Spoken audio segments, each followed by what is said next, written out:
kitu kenye tunaomba driver, kama ni East Africa tafute, ama ni wasoja ama ni jeshi ya East Africa, sisi wa driver ndio tunataka ongoze hii njia ya kwenda Sudani.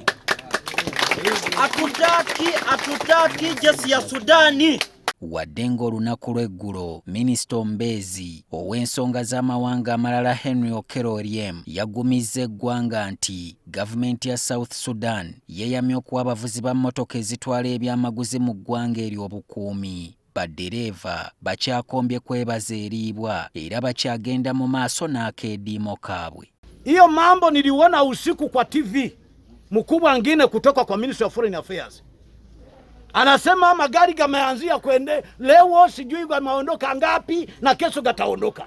Sasa siku zilipita 3, gari ziko sasa, ataongea nini?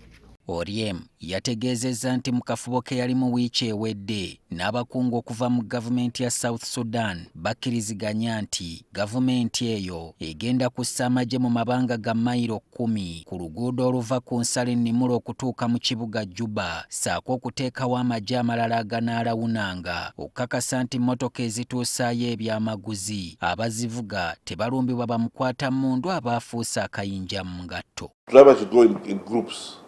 In groups of 10 or 20 each time they leave. At the same time, then it'll help activate or inform the detachments and the patrols that there is a group which is coming. Mu kafubo kano akabadde mu baddereeva abasoba mu 100 nga katuuziddwa mu kabuga ka Elegu, Bano balaze obutali bumativu bwabwe olw'abakulu okuva ku njuyi zombiriri okutuula nga tebasoose kubeebuuzaako so nga be batambulira wakati mu matigga. You may say we are small. Unaweza sema sisi ni wachache.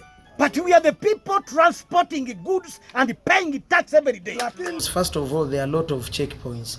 There is money extortion and a lot of kidnappings. So it means even if they had talks about security, I'm pretty sure that they didn't discuss about extortions and other illegal activities which go on in Southern Sudan. Akediimo kano katika kutta olunaku olw'11 nga baddereeva bano okusinga baagala gavumenti ya South Sudan esooke kuliyirira maka ga bannaabwe abattibwa bepona abazze bafuna ebisago olwo balyoke babeeko ekibavaamu. Our people who have died there, who's looking after their children?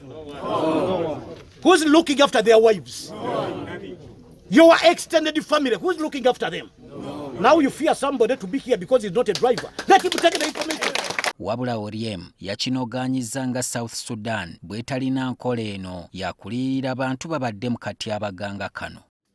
Wenye mafuta wako nyuma. Ng'olukiiko luno lugenda mu maaso, abakulu okuva mu South Sudan balabiseeko ku nsalo n'ekigendererwa eky'okujja beetabe mu lukiiko lw'abaddereeva, wabula ab'ebyokwerinda ku ludda lwa Uganda babagaanye okwesogga oluvannyuma lw'okugaana okuwaayo ebyokulwanyisa byabwe. RDC tumulabye era nga ye mukulu atwanjulidde nti waliyo abakulu babatumiddwa okuva ku gavumenti ya Southern Sudan abazze otusisinkana. Naye kibadde kyakusaalirwa nti yesanze nti abakulu bwe bamugambye abajja okuteesa kirabika ate babadde bazze kulwana kubanga bazze n'ebyokulwanyisa ne mmundu ezikuba ennyonyi bazireese.